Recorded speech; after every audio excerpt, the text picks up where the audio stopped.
respiratorio y comenzamos con sistema vascular, que es nuestra última unidad. La siguiente semana, martes o miércoles, expone el tema del plenencéfalo. Entonces, a los que les toca exponer esa parte, por favor, al final de la clase para que vean las páginas que les toca exponer. Recuerden que dependiendo de qué también expongan y cómo preparen, esa parte va o no va incluida en su examen directo. Ya el espacio más cirofaringe y el prueba. Entonces, la idea es que ahora expongan bien para que no les toque dar la prueba de plenencéfalo, que son toda la parte de los hemisferios cerebrales. ¿Ya? Entonces, el sistema nervioso central, como ustedes lo ven acá, ¿ya?, está formado o se compone de dos segmentos. Un segmento superior, contenido en la pared craneal, que se conoce como encéfalo, y el segmento inferior, que es la médula espinal, que está en el conducto raquídeo. El sistema nervioso está formado por sustancia gris y sustancia blanca. La sustancia gris son los cuerpos neuronales y la sustancia blanca son los axones. La mayoría de la parte de los centros vegetativos y sensitivos son gris. La sustancia blanca es motor, que reacciona al estímulo. Ustedes los pinchan, retiran la mano. ¿Sí? Eso es motor, no necesita procesamiento. Pero si ustedes quieren una función respiratoria, secreción de glándulas salivarias, control de esfínteres, todo eso es vegetativo y está en la sustancia gris. ¿Ya? El encéfalo está dividido en tres segmentos principales, que de atrás hacia adelante son el romboencéfalo o cerebro posterior, que es esta porción de aquí. Esta es la médula, este es el romboencéfalo porque tiene la forma de un rombito. ¿Okay? Luego viene el mesencéfalo o cerebro medio, el prosencéfalo o cerebro anterior, que es esta porción de acá, que comprende todos los hemisferios cerebrales y las formaciones interhemisféricas. Este de acá se va a dividir en telencéfalo, que son propiamente los hemisferios, y el cerebro intermedio, que es el tálamo, y el tercer ventrículo. Dentro del cerebro del encéfalo se forman vesículas que mantienen el flujo constante de líquido. Si es que esto no tuviera este espacio, que es el tercer ventrículo, aquí el acueducto de Silvio y este cuarto ventrículo, no hubiera espacio para que drenen todo, ¿sí?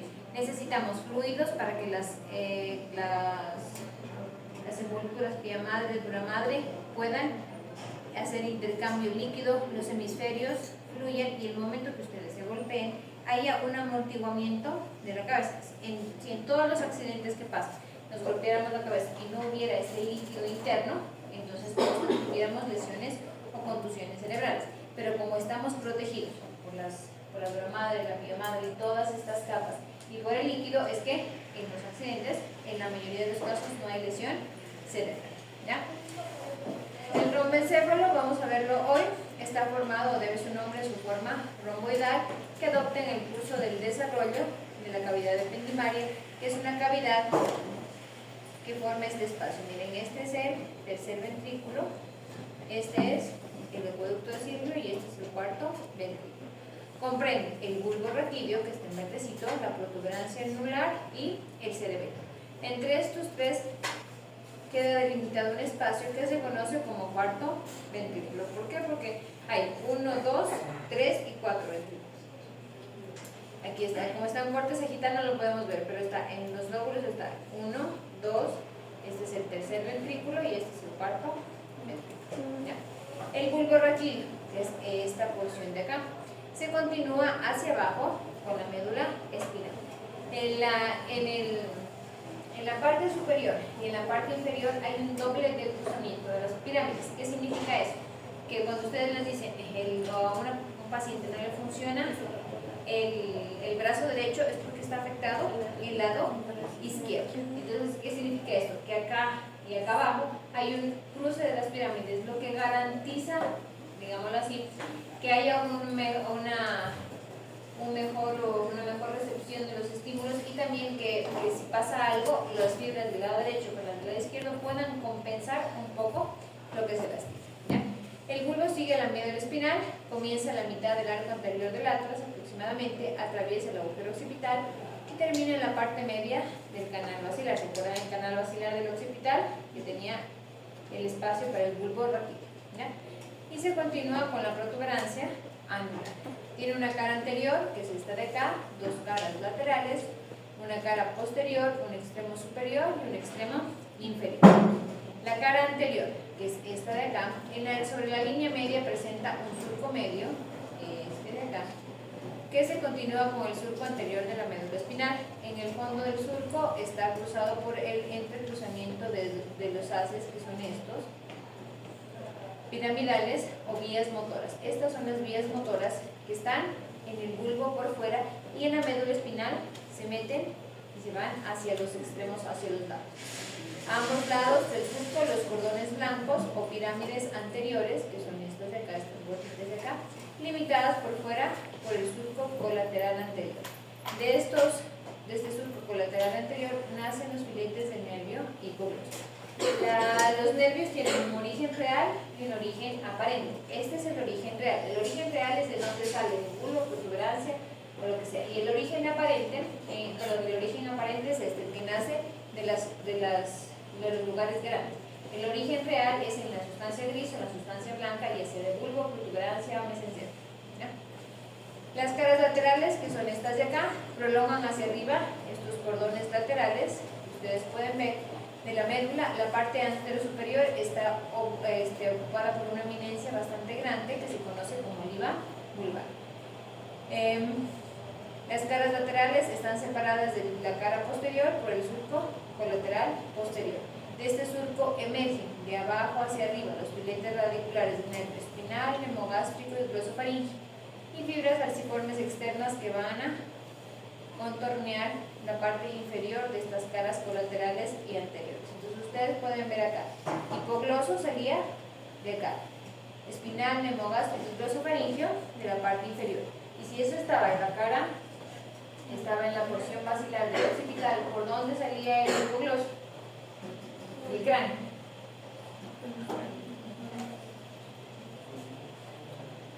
Espinal, nemogástrico y glosofaringeo, ¿por dónde salían? La extraña del occipital. Todos tienen esas soluciones. Si estuvieran en el mesencéfalo, ¿cómo salen?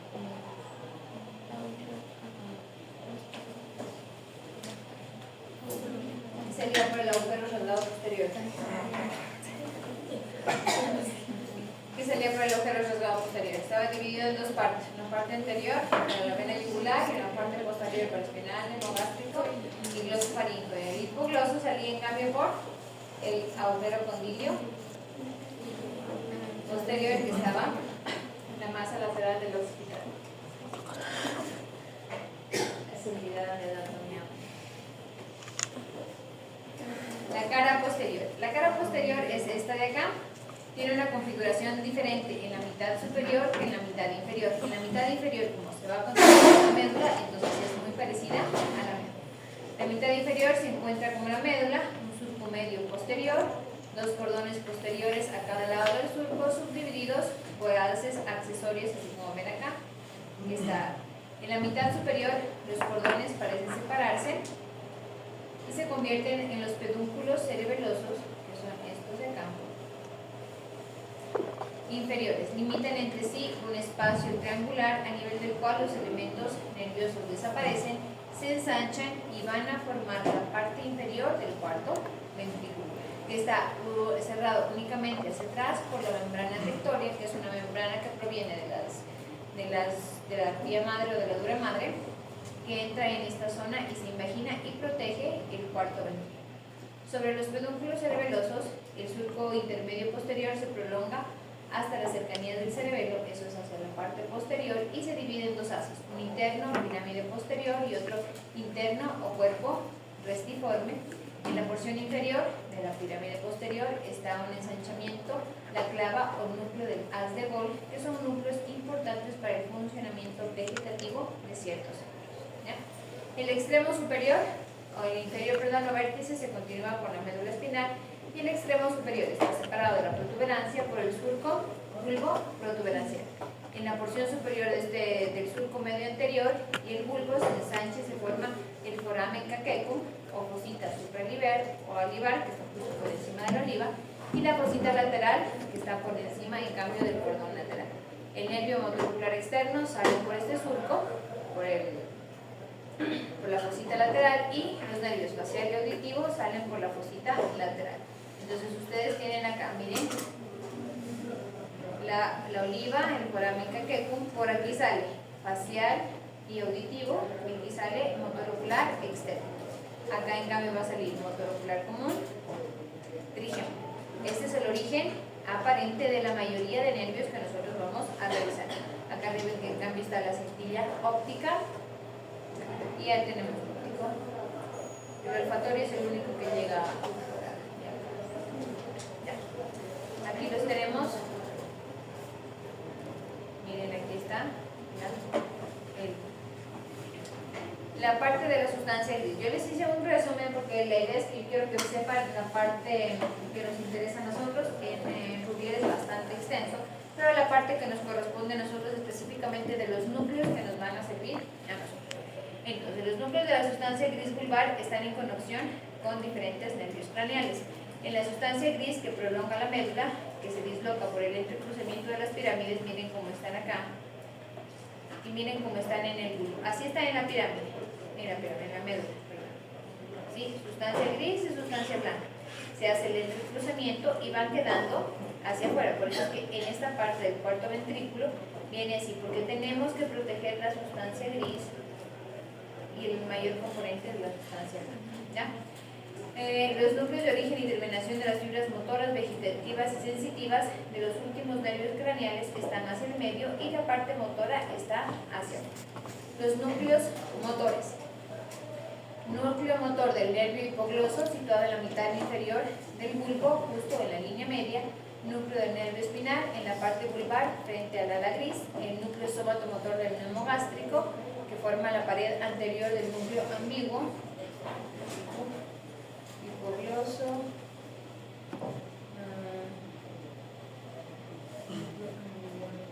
motor del que es el núcleo ambiguo, el núcleo del glosofaringio que está por arriba, el hipogloso, que está el dorsal, y el debería estar aquí más o menos el del glosofaringio.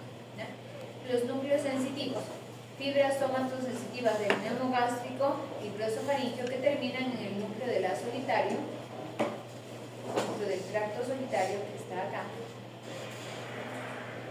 situado en la parte de la sustancia gris del piso ventricular, el núcleo de terminación de la raíz descendente del trigémino. Entonces toda la parte sensitiva de ustedes de los dientes viene del núcleo sensitivo del trigémino, que está en la sustancia gris del bulbo. Los núcleos del nervio vestibular y coclear, que son vulvares y protuberanciales y ocupan la parte externa de la extremidad superior, y estos nos permiten oír en las diferentes formas. El vestíbulo coclear es un nervio que les permite transformar el sonido o escuchar en general. ¿Ya? Los núcleos vegetativos, dos núcleos importantes, el del neumogástrico, que es un vísceromotor dorsal, o cardio-neumogastroentérico. Si es cardio-neumogastroentérico, ¿qué función tendrá? Corazón, pulmones y el intestino. En el bulbo, en esta parte de acá, está el núcleo que controla toda su función cardíaca, respiratoria y entérica. Si ustedes tienen un mal golpe en esta porción de acá, por eso es que una vez que a una persona le dislocan la cabeza, lo mata, porque no tiene control de absolutamente nada, porque puede seguir el cerebro funcionando, pero si ya no hay control del corazón, pulmones, intestino, no tiene absolutamente nada.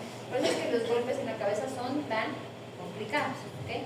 Porque estos centros controlan absolutamente todo, ¿ya? Y también tenemos un núcleo importante, el de glosofaringio, ubicado por arriba del neumogástrico, el núcleo salivar inferior y redondo, que viene en donde está el núcleo del glosofaringio. Aquí está el vago que está por arriba, el núcleo del glosofaringio. El núcleo del glosofaringio es importante porque es el núcleo salivar inferior, y desde aquí las fibras a través de diferentes nervios van a ir a las glándulas salivares para la secreción sale. ¿Ya? Vamos con la protuberancia, que continúa al bulbo raquídeo, es esta porción de acá. ¿Por qué es protuberancia? Porque parece una bolita salida. O también denominado puente de Barolio, porque comunica el mesencéfalo con el promencéfalo. Está colocada por arriba del bulbo raquídeo, por abajo del mesencéfalo, entre los pedúnculos cerebrales y por delante del cerebro. Corresponde hacia adelante a la mitad superior del canal basilar del occipital y se pueden distinguir una cara anterior, una cara posterior y dos caras laterales. ¿Ya? Si ustedes ven, la cara anterior es bastante grande y luego se va haciendo chiquita para formar los pedúnculos cerebrales. La cara anterior está constituida por este rodete voluminoso que está estriado transversalmente, formado por fibras transversales y separado del bulbo por el surco bulbo protuberancial, y de los pedúnculos, en cambio, por el surco ponto-peduncular. Presenta sobre la línea media un surco ancho que corresponde al surco del canal basilar del occipital. Las caras laterales, que son estas porciones de acá, siguen a la cara anterior, se inclinan cada vez más hacia abajo, hacia arriba y hacia atrás, para continuarse, porque adelante están gorditas y después se van haciendo más flaquitas y forman los pedúnculos cerebelosos. En el límite entre la cara anterior y las caras laterales se ve salir la raíz del nervio trígeno. Los pedúnculos cerebelosos disminuyen de anchura de adelante hacia atrás y ocupan solo la parte anterior-inferior de las caras laterales, hacia arriba y hacia atrás, y dejan dos cordones oblicuos que se los conoce como pedúnculos cerebelosos superiores, que son estos de acá. Miren, se va haciendo más ancha, se hace más delgada, y pedúnculos cerebelosos. La cara posterior, que es esta, presenta hacia los lados los pedúnculos cerebelosos superiores, y estos pedúnculos se acercan gradualmente y se van a unir únicamente en su extremidad superior, para dejar esta especie de triángulo que ven acá, que es la porción superior del techo del cuarto ventrículo. En este espacio triangular queda una delgada membrana, la válvula de Vieussens, que cubre la mitad superior del cuarto ventrículo, y en la parte de abajo, la del bulbo, en cambio estaba cubierta por la membrana sector.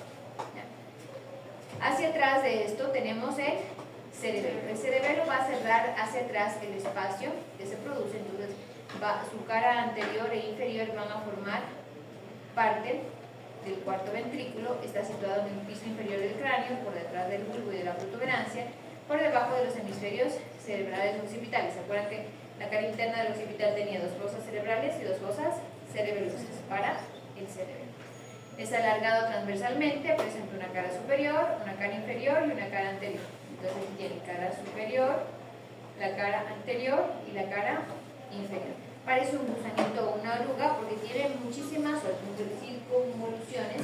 El cerebelo es el encargado de mantener el equilibrio y obviamente también tiene componentes vegetativos en su mayor parte. En la línea media de la cara superior, que es esta de acá, vamos a encontrar el vermis superior, y a cada lado de esta, la cara superior es plano y está dividido en diferentes lóbulos que, de acuerdo a ciertas fisiologías, tienen diferentes funciones. Está limitada por el borde circunferencial del cerebelo, que la separa de las otras dos caras, y tenemos dos escotaduras, una anterior ancha que corresponde a la cara posterior del cerebro medio y la otra posterior más estrecha. La cara inferior, que vendría a ser esta de acá, presenta sobre la línea media una ancha depresión, la gran cisura media del cerebelo, en donde sobresale una eminencia, la vermis inferior, y se corresponde a este nivel con el bulbo raquídeo y por lo tanto con el techo del cuarto ventrículo. La cara anterior, miren, aquí se la ve, esta de acá, esta es la porción superior, esta es la porción inferior y esta es la cara anterior. Está ocupado por una prolongación en fondo de saco del cuarto ventrículo, que se circunscribe en diferentes formaciones que unen el cerebelo, el bulbo y la protuberancia, esta porción de acá. Esta prolongación ventricular está limitada hacia arriba por la extremidad anterior del vermis superior o lígula y por una membrana nerviosa, que es la válvula de Vieussens, que venía de la protuberancia. Hacia abajo, sobre la línea media, por la extremidad anterior del vermis inferior o nódulo. Hacia abajo y hacia los lados por las válvulas de Tarín, que limitan hacia los lados del cuarto ventrículo, y a los lados por los pedúnculos cerebelosos que vienen de la protuberancia. Este espacio que queda aquí es un huequito que se forma y ahí es el cuarto ventrículo. Aquí ustedes ven, miren, pedúnculos cerebelosos, Aquí está la membrana tectoria, válvula de Vieussens y las válvulas de Taylor que están en esta zona. Toda esta zona es demasiado vascularizada y ligada porque necesitamos que esto se mantenga bastante ligado, ¿ya? Aquí tienen, miren, las diferentes cisuras, una cisura horizontal, la cisura primaria, la cisura posterior inferior, los vernis, los diferentes hemisferios. Miren, control del tono de movimientos, control motor, control de la postura y movimiento. Todo esto controla el cerebro, ¿ya? Y finalmente tenemos el cuarto ventrículo, que es esta porción de acá, ¿sí? Es una dilatación del conducto ependimario comprendido entre las diferentes partes del tromboencéfalo. Tiene la forma de un rombo, se distingue en él una pared anterior o piso, que es este de acá, una pared posterior o techo, que es este de acá, 4 bordes y 4 ángulos que los podemos ver aquí. 4 bordes, 1, 2, 3, 4, son 2 superiores, 2 inferiores y 4 ángulos. Superior, inferior y 2 laterales. La pared anterior o piso es romboidal con un eje mayor vertical y un eje menor transversal, por eso es que el rombito es más alargado de arriba hacia abajo. Y está dividido en 2 partes, un triángulo superior o protuberancial y un triángulo inferior o vulvar.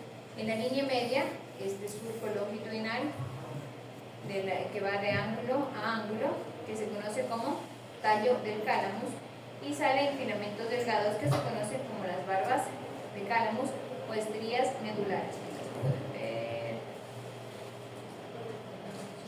Aquí, estas son las barbas del cálamus. Porque se parece a alguien de los historiadores de la antigua Grecia. Por eso le puse, ¿ya? El triángulo vulvar. Estamos hablando de sustancia blanca y sustancia gris que hay en el triángulo vulvar y triángulo protuberancial. En el triángulo vulvar tenemos una ala blanca interna o trígono del hipogloso. Trígono del hipogloso, que es esta porción de acá, amarillita que ustedes ven, dividida por una cresta vertical en 2 vertientes, una interna en relación con el núcleo del hipogloso y otra externa en relación con el núcleo intercalado. Una superficie deprimida de coloración gris, no es porque tenga color gris, sino que es de sustancia gris, ¿okay? De base inferior, la fovea inferior o trígono del neumo gástrico o del vago, que es esta de acá, la celestita, limitada por un cordón blanco, el fonículo separans, que vendría a ser este de acá, esta lineecita, que limita con el segmento correspondiente del pedúnculo cerebeloso. Inferior, una área alargada y estrecha que se conoce como área postrema o que corresponde al núcleo de Golgi. Entonces, cuando los neurólogos no encuentran manifestaciones o una manifestación motora o una causa real, este núcleo o el área postrema es un área súper delicada que está en el cerebro que controla ciertas funciones vegetativas. El ala blanca externa o zona vestibular, que es esta de acá, relacionada con los núcleos vestibulares o de la audición, ¿ya? Vamos con el trígono protuberancial, que es la porción superior. Vamos a encontrar una eminencia redondeada, saliente, ovoide, alargado. Su extremidad inferior corresponde al núcleo de origen del nervio motor ocular externo, que está más o menos por acá. La fovea superior, situada en la prolongación de la sustancia gris, que estaba en esta zona, en relación con el núcleo maxilatorio o motor del trigémino, que vendría a ser esta porción de acá. Entonces, desde aquí sale el movimiento para sus músculos masticatorios. Entonces, el núcleo o el origen real del trigémino está en el cuarto ventrículo, específicamente en el piso del cuarto ventrículo, ¿ya? La parte superior del área vestibular, que está en esta misma zona, y una zona oscura, el opus coreus, por fuera de la fovea superior, en relación igual con la zona vestibular, ¿ya? La pared posterior o techo, que está formada por membranas, comprende 3 partes, una media, una superior y una inferior. La superior ya vimos que estaba formada por la válvula de Vieussens y la inferior por la membrana tectórica. La media o cerebelosa corresponde a la cara anterior del cerebelo, la superior o válvula de Vieussens, que es una lámina nerviosa que va de pedúnculo a pedúnculo y cubre el triángulo protuberancial. La inferior, membrana tectoria, tela coroidea y plexos coroideos, que son todo lo que ustedes ven acá, son los que van a llegar acá para irrigar toda esta zona. Está formada por la membrana tectoria, que es una hoja adherente profundo de la tela coroidea inferior, que viene de la dura madre.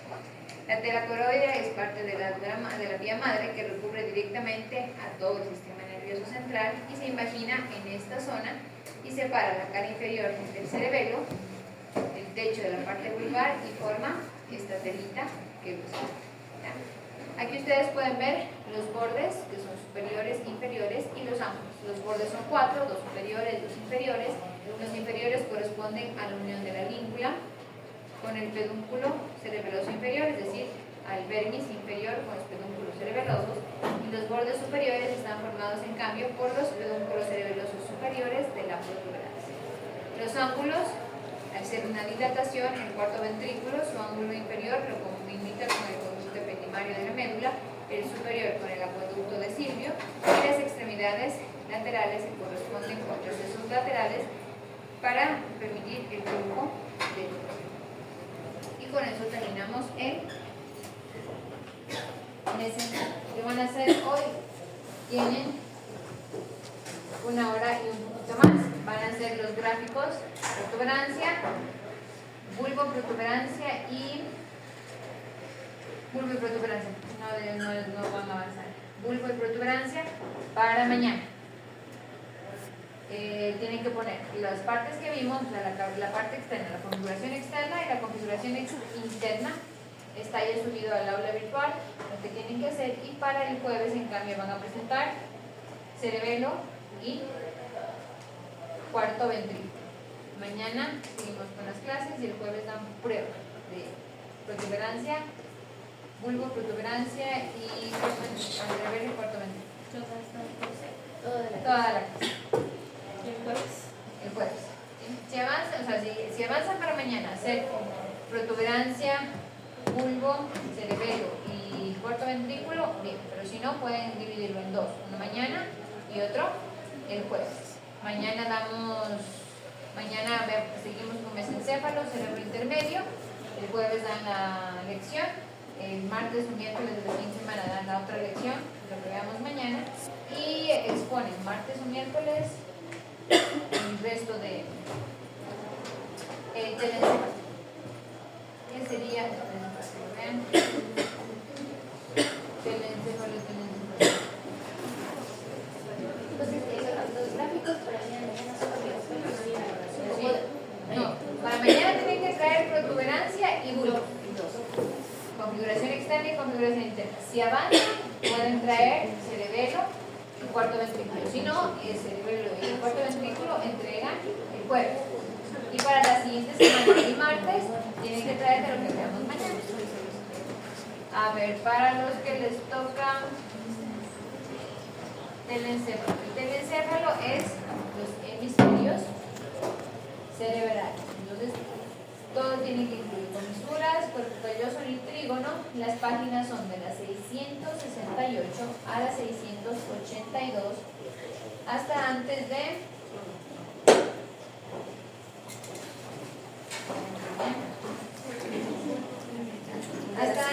configuración externa de las comisuras. ¿Sí? La idea es que no se compliquen demasiado. Necesito que me den, por ejemplo, las cisuras, por ejemplo, el glóbulo frontal tiene tantas cisuras, las más importantes son tales, y cuál es la función. Eso lo ponen en ChatGPT, cuál es la función del glóbulo frontal, procesar la información, ¿ok? Básico para que ustedes entiendan. No, Rubier sí está en el sistema nervioso, es demasiado grande, pero sí necesito que vayan poniendo los nombres y las hojas. Recuerden que depende de esta exposición, que si incluya o no este tema en el examen final. Entonces, hagan bien la siguiente semana. No sé si lo dan el miércoles, martes o miércoles a la exposición, porque el día que no exponen dan lección.